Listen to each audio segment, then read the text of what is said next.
मैं हूं अकबर हुसैन और आज का हमारा टॉपिक है multiple regression in term of standard deviation and correlation coefficient. इस इक्वेशन को जो प्रूव करना होता है, इसका वो कह दें कि इस इक्वेशन को आप प्रूव करके दिखाइए in term of standard deviation and correlation coefficient, यानी लीनियर कोरिलेशन कोफिशिएंट उसके अंदर शामिल हो। तो आपको करना क्या पड़ता है, कुछ चीज़ों का सहारा लेना पड़ता है उसके लिए, उस इक्वेशन को प्रूव करने के लिए। तो देखें है क्या, स्मॉल x1 याद रखिएगा, यहाँ पे स्मॉल x1 लिखा है, b12.3 x2 प्लस b13.2 और x3। ये जो इक्वेशन है, ये इक्वेशन क्या है, sample regression equation in deviation form x1 on x2 and x3।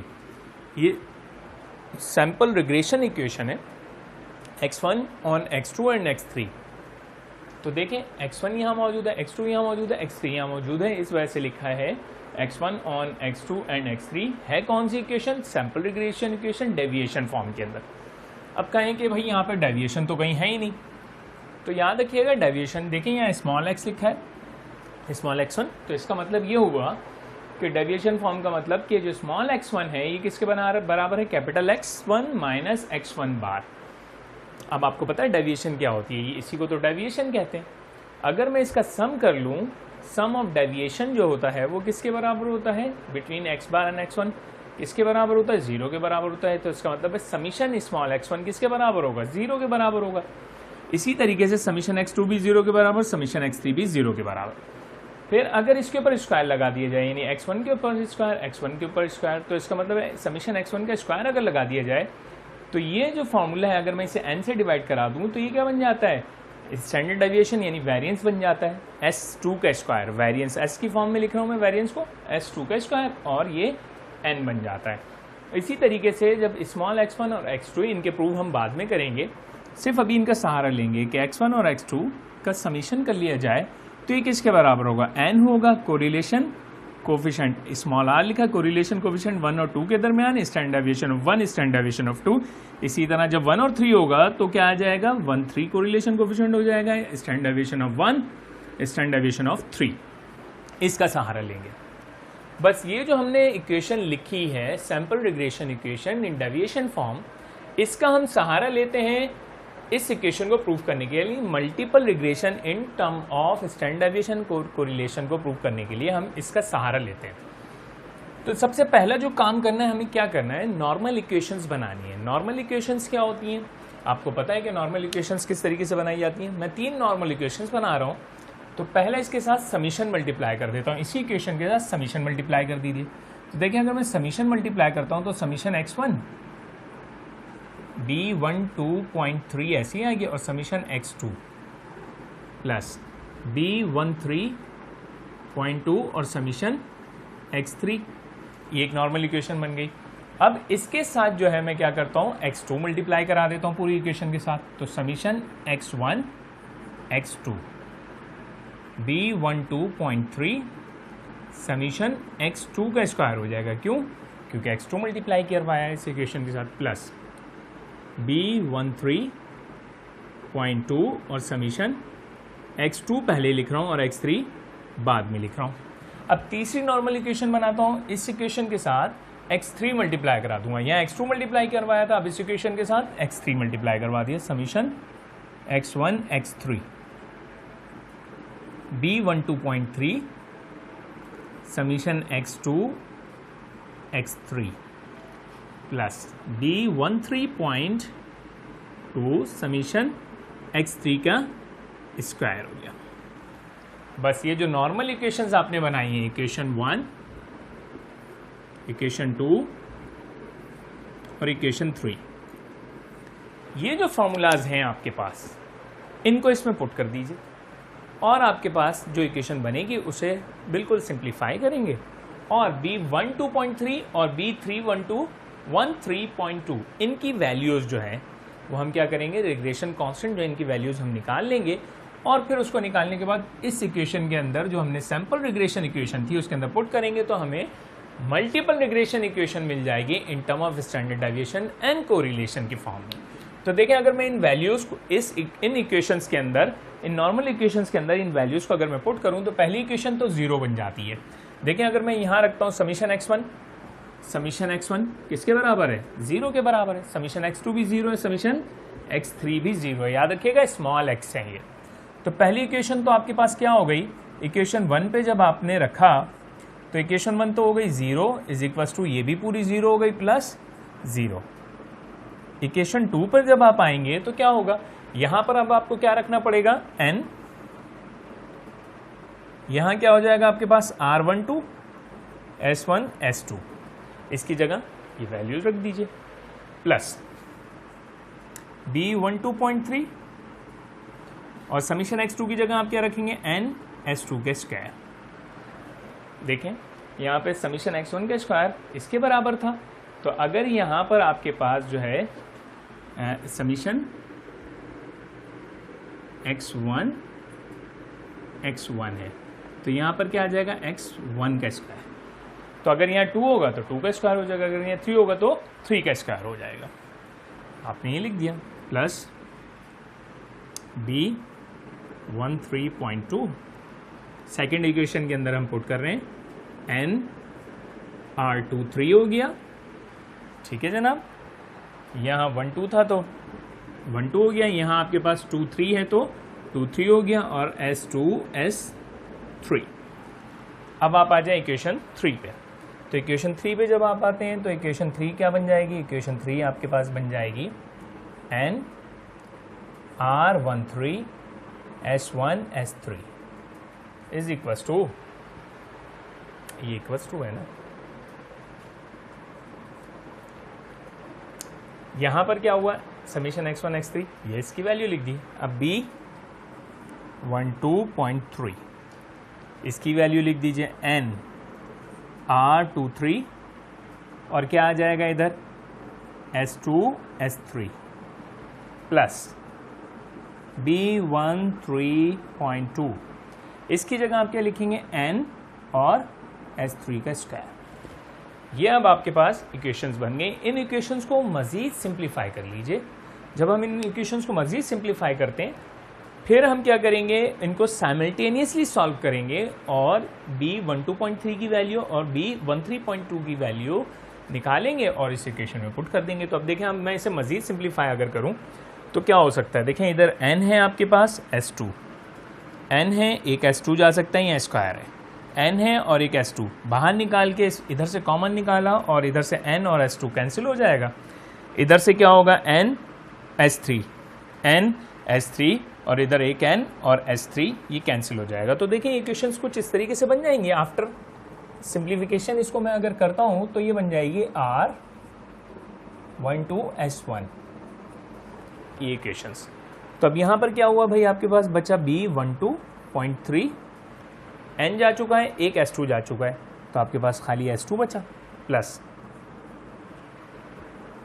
B13.2 n जा चुका है और S2 जा चुका है, तो क्या बचा आपके पास R23 और S3। इस इक्वेशन को, ये जो इक्वेशन है, ये इक्वेशन सिंप्लीफाई होने के बाद इस तरह से बन गई R12 S1। अब यहाँ से n और आपके पास क्या चला जाएगा, S3। सबके पास देखें n S3 है, n S3 है, तो अब ये इक्वेशन क्या बन जाएगी, देखें R13 S1 B12.3 क्या बचेगा आपके पास, R23 n जा चुका है और S3 जा चुका है, तो S2 बचा। B13.2 यहाँ से क्या जा चुका है, n जा चुका है और S3 एक जा चुका है, तो एक S3 बचा। तो इस इक्वेशन का नाम आपने रख दिया A और इस इक्वेशन का नाम रख दिया आपने B। यानी सिर्फ इस इक्वेशंस को सिंप्लीफाई करते करते जब आप पहुंचे तो इक्वेशन A और B, इक्वेशन A और B को साइमल्टेनियसली सॉल्व करें, B12.3 की वैल्यू मालूम करें, इधर से B13.2 की वैल्यू मालूम करें, तो बहुत आसानी से मालूम हो जाएगा। हम आगे करते हैं। अब देखिए ये जो इक्वेशन है, मुझे 12.3 की वैल्यू मालूम करनी है इन इक्वेशन से साइमल्टेनियसली A और B से। तो अब मैंने क्या किया है, इक्वेशन B को तो इससे कैंसिल कराना है, तो R23 से अगर मैं इस इक्वेशन को R23 से मल्टीप्लाई कराऊँ और इसमें से इसको सब्ट्रैक्ट करा दूँ तो ये तो कैंसिल हो जाएगा।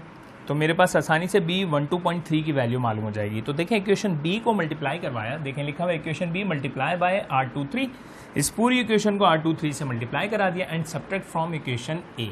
तो देखें अब इस इक्वेशन को अगर मैंने इस इक्वेशन को ये इक्वेशन ऊपर ही रहने दी इक्वेशन a, क्योंकि इसमें से सब्ट्रैक्ट कराना है। इक्वेशन b को क्या किया मैंने मल्टीप्लाई कराया R23 से, तो देखें R13 S1 23 इधर भी आ गया, 23 यहाँ ऑलरेडी मौजूद था तो 23 का स्क्वायर हो गया और यहाँ पर भी 23 आ गया। तो देखें जब मैंने सब्ट्रैक्ट करवाया तो ये तो इससे कैंसिल हो गया, ये इससे कैंसिल हो गया। अब यहाँ क्या हुआ कि देखें अगर मैं यहाँ से R12 है और S1 है तो यहाँ पर भी S1 है, अगर मैं S1 कॉमन निकाल लूँ, S1 कॉमन निकाल लिया तो आपके पास क्या आ गया R12 माइनस R13 और R23 आ गया। इधर से आप देखें B12.3 S2, B12.3 S2 common निकल सकता है।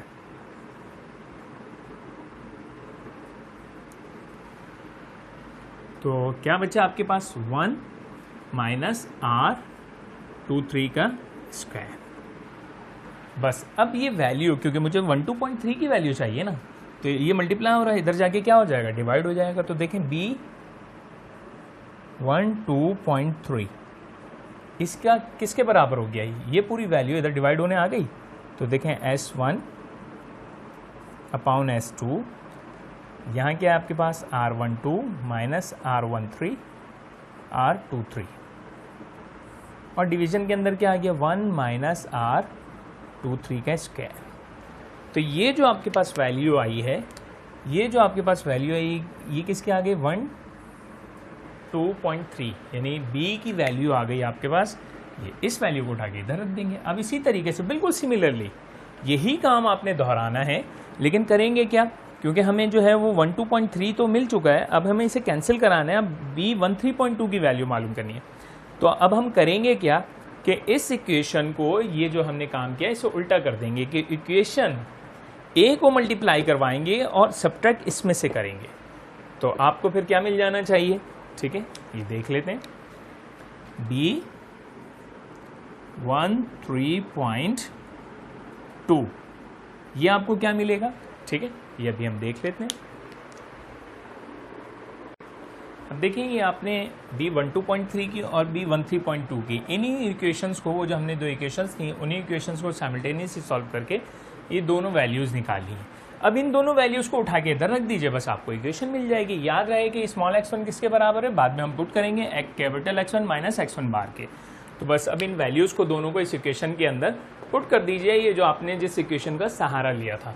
तो अब देखें ये इसमें हम क्या कर रहे हैं, ये X1 इसकी जगह इस वैल्यू को पुट कर दीजिए, S1 अपॉन S2 क्या आया R12 माइनस R13 R23 और डिवीजन के अंदर क्या आ जाएगा 1 माइनस R23 का स्क्वायर। फिर क्या है X2, ये X2 लिख दीजिए प्लस इसकी वैल्यू पुट कर दीजिए B13.2 की। देखें क्या है S1 अपॉन S3 और क्या है R13 minus R12, correlation coefficient है ये R, और 1 माइनस R23 का स्क्वायर। और फिर क्या आपके पास है X3। याद रखिएगा ये स्मॉल x2, x3 और x1 क्या है, ये डेविएशन वैल्यूज़ हैं। अब मुझे यहाँ से S1 को हटाना है तो मैं करूँगा क्या, इसे डिवीजन में ले आऊँगा, इसे डिवाइड करा दूंगा, होल इक्वेशन को S1 से डिवाइड करा दिया तो होगा क्या, ये बन जाएगा देखें x1 डिवाइड बाय S1, यहाँ से फिर कैंसिल हो जाएगा और ये x2 यहाँ लिख देता हूँ x2 अपॉन S2 और ये इसी तरह से लिख दिया हमने R12 minus R13 R23 division के अंदर क्या आ गया आपके पास 1 माइनस R23 का स्क्वायर प्लस यहाँ से S1 हट गया x3 आ गया x3 अपॉन S3 और ये पूरा ऐसे ही लिख दिया आपने R13 माइनस R12 R23 और डिवीजन में आपके पास क्या आ गया 1 माइनस R23 का स्क्वायर। बस अब इस इक्वेशन को हम और मज़ीद ऊपर करते हैं। इस x1 की जगह क्या लिखूंगा मैं, x1 माइनस x1 बार। देखिए इस x1 की जगह x1 माइनस x1 बार लिख दीजिए। ये हमने देखा था कि उसमें लिया था, x1 की जगह हमने क्या लिखा, x1 माइनस x1 बार, और डिवीजन में क्या है, s1। x2 की जगह आप क्या लिख देंगे, x2 माइनस x2 बार, और डिवीजन के अंदर क्या मौजूद है, s2। और ये आपके पास R12 माइनस R13 R23, और क्या है 1 माइनस R23 का स्क्वायर, प्लस यहाँ क्या करेंगे, x3 है, x3 माइनस x3 बार, डिवीजन में आपके पास क्या है, s3, और ये पूरी वैल्यू इधर लिख देंगे आप।